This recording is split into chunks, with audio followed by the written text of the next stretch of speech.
ఈరోజు నిన్నటి నుంచి ప్రారంభమైన ఈ ప్రశిక్షణ కార్యక్రమాలు మన ఉమ్మడి జిల్లాలో నిన్న ఇవాళ రేపటి వరకు ఈ ప్రశిక్షణ కార్యక్రమాలు ఉన్నాయి. నిన్న గద్వాల జోగులాంబ గద్వాల జిల్లాలో, నారాయణపేట జిల్లాలో ప్రారంభమైంది. ఇవాళ మహబూబ్ నగర్లో ప్రారంభమవుతుంది. ఈరోజు సాయంత్రం నారాయణపేటలో ముగింపు ఉంది. రేపు సాయంత్రం మన మహబూబ్ నగర్లో ముగింపు ఉంటుంది. జోగులాంబలో కూడా ఈరోజు సాయంత్రం ముగింపు ఉంది. మరి ప్రశిక్షణ కార్యక్రమం ఎందుకోసం పెట్టిండ్రు? ఏదో ఓ రోజు అందరిని పిలిచింది కాబట్టి, పార్టీ ఏదో కార్యక్రమం పెట్టింది కాబట్టి ఓదో మేము ఓ రోజు పోదాము, అందరం కలిసి కనబడి వచ్చేస్తే అయిపోతుంది, కనబడి ఒకసారి అందరికీ మనం అందరం ముఖాలు చూపించుకొని పోతే అయిపోయి మనం అందరం పార్టీలో ఉన్నట్లే పనిచేస్తున్నట్లే అని భావిస్తే అది పూర్తిగా మనమందరం కూడా పార్టీకి ద్రోహం చేసినట్లే. ఈరోజు తెలంగాణ రాష్ట్రం అంతా ప్రజలు ఎదురు చూస్తూ ఉన్నారు. భారతీయ జనతా పార్టీ తెలంగాణలో అధికారంలోకి రావాలి, ఇంకా మీ కార్యకర్తలు వేగంగా పనిచేస్తలేరు, ఇంకా మీ నాయకులు వేగంగా పనిచేస్తలేరు, ఇంకా గట్టిగా గ్రామాల్లో తిరుగుతలేరు, మీ కార్యకర్తలు ప్రతి ఒక్కరి విషయాన్ని ప్రజలకు చెప్తలేరు, నరేంద్ర మోదీ గారు చాలా బ్రహ్మాండంగా చేస్తున్నారు, కానీ క్షేత్రస్థాయిలో ఇంకా మీ కార్యకర్తలు ప్రజల మధ్యలోకి తీసుకెళ్తలేరు అని ప్రజలే చెప్తారు ఈ విషయాలను. కాబట్టి ఈరోజు బాధ్యత మన పైన ఉంది. మేము ఓటేయడానికి సిద్ధంగా ఉన్నాం. మీరందరూ కూడా ప్రజల మధ్యలోకి వచ్చి పెద్ద ఎత్తున భారతీయ జనతా పార్టీ గెలుపు కోసం మీరు జనాల లోపల కలిసి ముందుకు పోవాల్సినటువంటి అవసరం ఉందనే విషయాన్ని ప్రజలే స్వయంగా చెప్తున్నాం. ఈరోజు బూత్ స్థాయి నుంచి మనం కమిటీలు వేసుకుంటాం, మండల కమిటీలు వేసుకుంటాం, జిల్లా కమిటీలు వేసుకుంటాం, రాష్ట్ర కమిటీలు వేసుకుంటాం. ఆ కమిటీలలో ఉన్నటువంటి పదవులు ఉన్నటువంటి వాళ్ళు ఆ పదవి మన అలంకారం కోసం కాదు, ఆ పదవి నాకు పదవి ఉందని ఒక విజిటింగ్ కార్డు కొట్టుకొని తిరగడానికే కాదు. ఆ పదవి అనేది మనము పార్టీకి కట్టుబడి ప్రజలలో భారతీయ జనతా పార్టీ బలోపేతం చేయడానికి. ఆ విషయాన్ని ప్రతి ఒక్క కార్యకర్త కూడా గుర్తించి పనిచేసినాడే, పార్టీ బూత్ స్థాయి నుంచి పటిష్టపడినాడే తెలంగాణలో అధికారం రావడం భారతీయ జనతా పార్టీ కొత్త విషయమేం కాదు. అంత రాకపోవడం అనేది అసలు ఇదే కాదు. వెస్ట్ బెంగాల్ లాంటి ఒక రాష్ట్రంలో భారతీయ జనతా పార్టీ అధికారంలోకి వచ్చిందంటే తెలంగాణలో అధికారంలోకి రావడం అనేది చాలా చిన్న విషయం. ఇక్కడ మనం అధికారంలోకి రావడానికి ప్రజలు మనకు సహకరిస్తున్నారు. ఇక్కడ ఉన్నటువంటి ప్రభుత్వాలు అవినీతిలో కూరుకుపోయినాయి, తెలంగాణని దోచుకున్నాయి. ఇంతకుముందున్న పార్టీ దోచుకున్నది, ఇప్పుడు ఉన్న పార్టీ దోచుకుంటున్నది. కేవలం మాయమాటలతో ప్రజల్ని మోసం చేస్తున్నారు. ఈ మాయమాటలతో మోసం చేస్తూ కేవలం పత్రికా ప్రకటనలు, పెద్ద పెద్ద బ్యానర్ ఐటెంలు, టీవీలలో పెద్ద పెద్దగా వార్తలు రాపించుకొని ప్రజల లోపల ఇగో మేము బ్రహ్మాండంగా ఉన్నామనేటటువంటి ప్రయత్నం ఈ రాష్ట్ర ముఖ్యమంత్రి రేవంత్ రెడ్డి గారు చేస్తున్నారు. మనం అందరం కూడా గ్రామాల్లో చూస్తున్నాం ఇలా సమస్యలు ఏ విధంగా ఉన్నాయో. ఏ ఒక్కరూ సంతృప్తిగా లేరు. ఏ వర్గాన్ని అడిగినా కూడా ఈ రాష్ట్ర ప్రభుత్వం వాళ్ళకి ఇచ్చిన ప్రతి హామీని కూడా ఇవాళ తుంగలో దొక్కి వాళ్ళని మోసం చేసింది.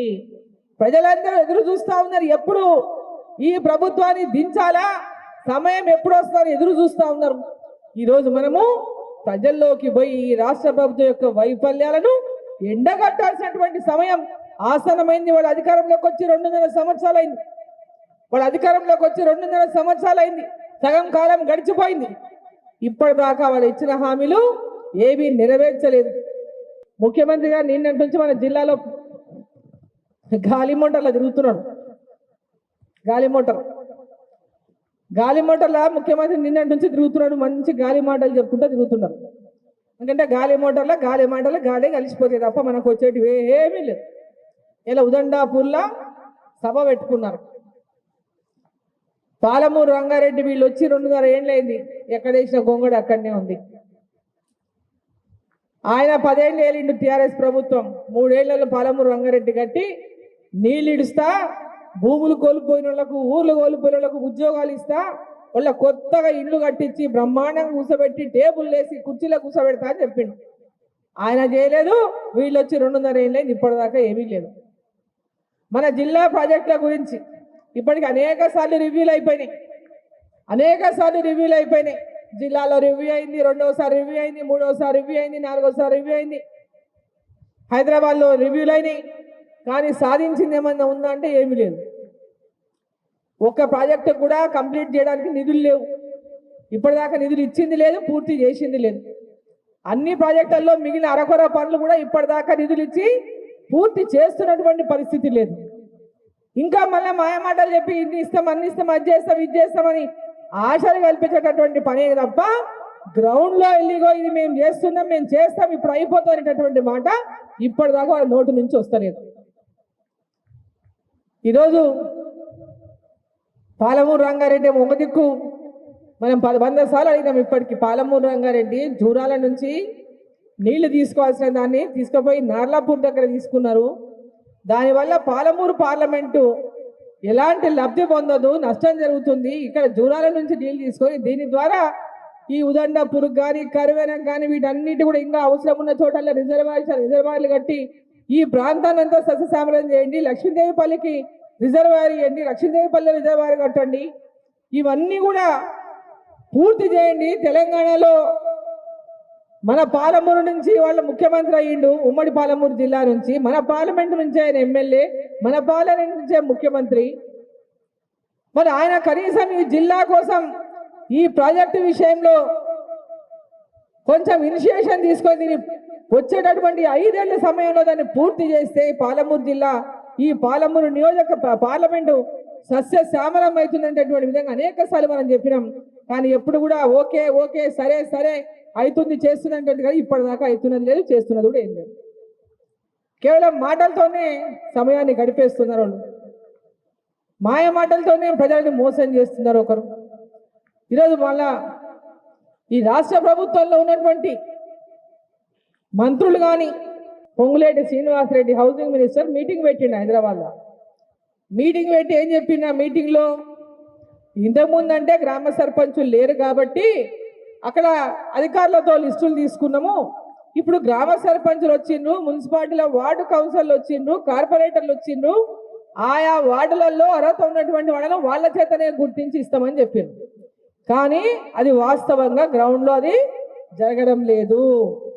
కేవలం వాళ్ళు అనుకున్నటువంటి వాళ్ళ పేర్లే పెట్టి వాళ్ళకి మాత్రమే ఇవాళ ఇండ్లు ఇవ్వడము, వాళ్ళకు మాత్రమే ఇండ్లు శాంక్షన్ చేయడము, పేదవాళ్ళైనటువంటి మాటను పక్కన పెట్టి కేవలం తన వెంబడి దిగినటువంటి కార్యకర్తలు వాళ్ళ చుట్టాలకు బంధువులకు మాత్రమే ఇవాళ ఇందిరమ్మ ఇండ్ల పేరిట ఇండ్లు కట్టబెడుతున్నారు.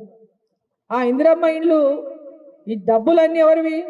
రేవంత్ రెడ్డి ఇంటికి వెళ్ళి ఇచ్చేటివి కావు, లేదా మంత్రి శ్రీనివాసరెడ్డి ఇంటికి వెళ్ళి ఇచ్చేటివి కావు, ఏ రాజకీయ నాయకునికి వెళ్ళి ఇంటికి వెళ్ళి వచ్చేటివి కావు. ఇవన్నీ కూడా ప్రజల సొమ్ము, ప్రజల కోసం చేసినటువంటి సంక్షేమ పథకాలన్నీ ప్రజలకు అర్హులైన వారికి అందాలి. ఆ అర్హులైన వాళ్ళకి అందినాడే ప్రభుత్వం ఏదైతే చెప్తున్నటువంటి మాట ఉందో పేదల కోసం చెప్పినటువంటి మాట, ఆ మాట వాళ్ళు నిజం చేసుకోవాలి తప్ప చెప్పేది ఒకటి చేసేది ఒకటి, చెప్తున్నది ఒకటి చేస్తున్నది ఒకటి, పచ్చి మోసం దగ ఇవాళ చేస్తూ ఉన్నాం. ఇవాళ మన పాలమూరులో రోడ్ల విషయానికి వస్తే కూడా ఎక్కడైనా పోండి జిల్లా మొత్తం, మన పాలమూరు జిల్లానే కాకుండా ఏ జిల్లాకు పోయినా ఉమ్మడి జిల్లాల రోడ్ల పరిస్థితి అధ్వానం. కొడంగల్లో ముఖ్యమంత్రి ఉన్నారు కాబట్టి ఆయన నియోజకవర్గంలో కొన్ని రోడ్లు వేసుకున్నాడు.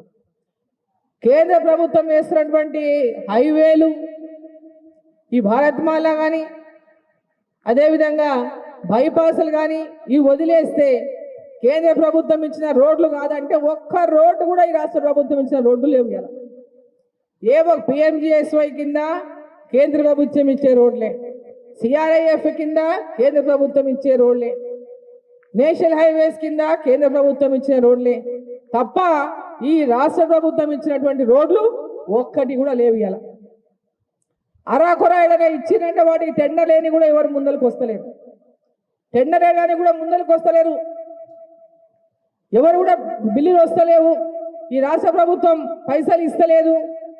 ఎంతో మంది కాంట్రాక్టర్లు ఈరోజు ఆత్మహత్యలు చేసుకునేటువంటి పరిస్థితి ఏర్పడింది. బీఆర్ఎస్ గవర్నమెంట్లో ఆత్మహత్యలు చేసుకున్నాను మేము వచ్చిన వెంబడే బిల్లులు ఇస్తామని చెప్పిన కాంగ్రెస్ పార్టీ కూడా ఇలా వచ్చి 2.5 ఏళ్ళైనా ఇవాళ పనిచేసినటువంటి కాంట్రాక్టర్లకు బిల్లులు ఇవ్వనటువంటి దుస్థితిలో ఇవాళ కాంట్రాక్టర్లు ఎవరు కూడా ముందుకు వచ్చి రోడ్లు వేసేటటువంటి పరిస్థితి లేదు. ఈరోజు ఒక బిల్లు రావాలంటే ఎన్ని చుట్టూ తిరగాలో, ఎక్కడెక్కడ తిరగాలో, ఎంత పర్సెంటేజ్లు ఇచ్చినా, ఏమి చేసుకున్నా ఈరోజు బిల్లులు ఇచ్చేటటువంటి పరిస్థితి కనపడతలేదు. ఇంత దారుణమైనటువంటి పరిస్థితి తెలంగాణలో ఉంది. ఇవాళ ఈరోజు ఈ రాష్ట్ర ప్రభుత్వం అన్ని రంగాల వైఫల్యం చెందింది. గొల్లకుర్మలకు చెప్పింది మొత్తం మేము రాగానే గొర్రెలు ఇస్తామని. ఏమైనా గొర్రెలు ఇచ్చిందా? ఒకటన్నా ఎక్కడైనా గొర్రెలు వచ్చినాయా ఎవరైనా ఊర్లల్లో? ఒక్కరికి కూడా గొర్రెలు ఇవ్వలే, బర్రెలు ఇవ్వలే. చేపలు కూడా కేంద్ర ప్రభుత్వ నిధులు, దాంట్లో కూడా చేప పిల్లలకు కూడా కేంద్ర ప్రభుత్వం ఇచ్చే నిధులు ఉన్నాయి. ఈరోజు ప్రతి పథకం, ఈ పథకం ఆ పథకం అనకుండా ప్రతి పథకంలో కూడా కేంద్ర ప్రభుత్వం యొక్క నిధులతో ఈరోజు అభివృద్ధి జరుగుతూ ఉంది.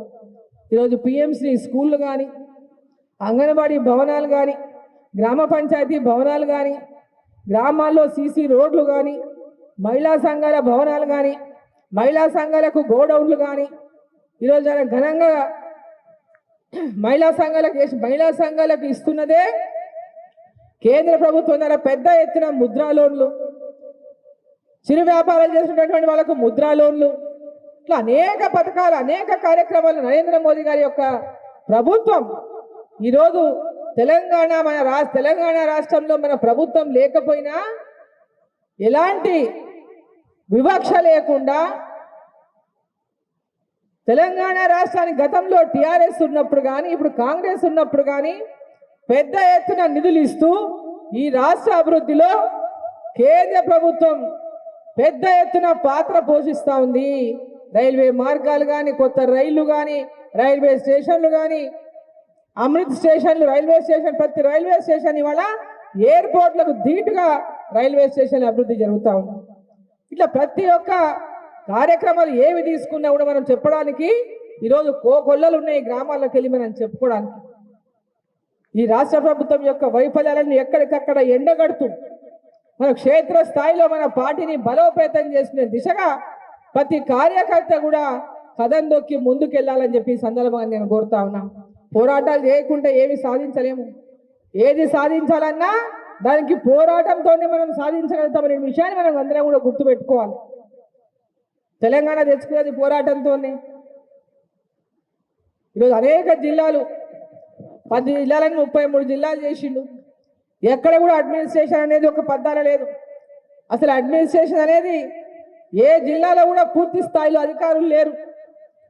ప్రజలకు పూర్తి స్థాయిలో ప్రభుత్వ ఫలాలు అందించేటటువంటి పరిస్థితిలో లేరు. కేంద్ర ప్రభుత్వం ఇచ్చిన నిధులు కూడా సరిగ్గా వినియోగించేటటువంటి పరిస్థితిలో ఈ రాష్ట్ర ప్రభుత్వం లేదు. రాష్ట్రం 60% ఇచ్చిన 40% ఇవ్వాల్సినటువంటి రాష్ట్ర ప్రభుత్వం నిధులు ఇవ్వకుండా అనేక పథకాలు అభివృద్ధికి దూరమవుతున్నాయి.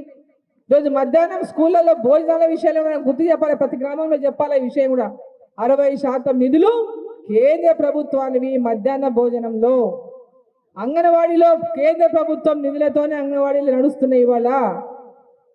కాబట్టి ప్రతి కార్యకర్త కూడా కేంద్ర ప్రభుత్వం ఇచ్చేటటువంటి ప్రతి పథకాన్ని, కేంద్ర ప్రభుత్వం అందుతున్న ప్రతి ఫలాన్ని మనం ప్రజల లోపలికి తీసుకెళ్లి గ్రామాన ప్రజలను చైతన్యపరచడమే కాదు, ఆ గ్రామాల్లో ప్రజలు ఏదైనా సమస్యలు ఎదుర్కొంటే వాళ్ళకు అండగా నిలబడి ఆ సమస్యల పరిష్కారం కోసం మన కార్యకర్తలు ముందు నిలబడితే తప్పకుండా వారందరూ కూడా భారతీయ జనతా పార్టీ ఎంబడి నడిచి రావడానికి సిద్ధంగా ఉన్నారు. ఈరోజు ఆ అవకాశాన్ని ప్రజలు మనకి ఇస్తున్నటువంటి నేపథ్యంలో మన కార్యకర్తలంతా కూడా అవకాశాన్ని పూర్తిగా తీసుకొని భారతీయ జనతా పార్టీని ప్రతి బూత్ స్థాయిలో నుంచి బలోపేతం చేసుకుంటూ మరి ముందుకు రావాలని చెప్పి ఈ సందర్భంగా నేను కోరుతా ఉన్నా. ప్రతి ఒక్కరు ఒక ప్రతిజ్ఞ తీసుకోండి. ప్రతి కార్యకర్త కూడా ఖచ్చితంగా తెలంగాణలో వచ్చేది రాబోయే కాలంలో భారతీయ జనతా పార్టీనే అధికారంలోకి వచ్చే పార్టీ. ఆ దిశగా కాన్ఫిడెన్స్ తో ప్రతి కార్యకర్త ముందు కదలండి. ఖచ్చితంగా తెలంగాణలో కాషాయ జెండా ఎగిరేస్తాం. లాల్ కిలా పైన ఎట్లయితే ప్రధానమంత్రి గారు జెండా ఎగిరేస్తున్నారో ప్రధానమంత్రిగా, మన తెలంగాణలో కూడా భారతీయ జనతా పార్టీ ముఖ్యమంత్రి మన తెలంగాణలో కూడా గోల్కొండ ఖిల్లా పైన జాతీయ జెండా ఎగిరేయాలి కాషాయ జెండాతో పాటు అని చెప్పి ఆ దిశగా మనం అందరం కూడా ప్రతినబోని ముందు కదా అని చెప్పి కోరుకుంటూ ప్రతి కార్యకర్త ఈ రోజు నుంచి, ఎందుకంటే మనకు 3 ఏళ్ళ సమయం అంటే అసెంబ్లీ ఎన్నికలు ముందే రావచ్చు, కలిసి రావచ్చు, అది ఏదైనా రావచ్చు, ఎట్లయినా రావచ్చు. ఎప్పుడు ఎలక్షన్ వచ్చినా మనం రెడీగా ఉన్నామనేటటువంటి విధంగా మనం పనిచేయడము ఈ రోజు నుంచే ప్రారంభించాలని చెప్పి ప్రతి కార్యకర్తను కోరుకుంటూ ఒక క్రమశిక్షణ కలిగినటువంటి కార్యకర్తలుగా మనం భారతీయ జనతా పార్టీలో మమేకమై పార్టీ అభివృద్ధి కోసం, పార్టీ గెలుపు కోసం, పార్టీని అధికారంలో తేవడం కోసం మేము ఈ రోజు నుంచే పనిచేసినటువంటి ప్రతిజ్ఞ కూడా తీసుకోవాలని చెప్పి మన అందరినీ కోరుకుంటూ భారత్ మాతాకి, భారత్ మాతాకి.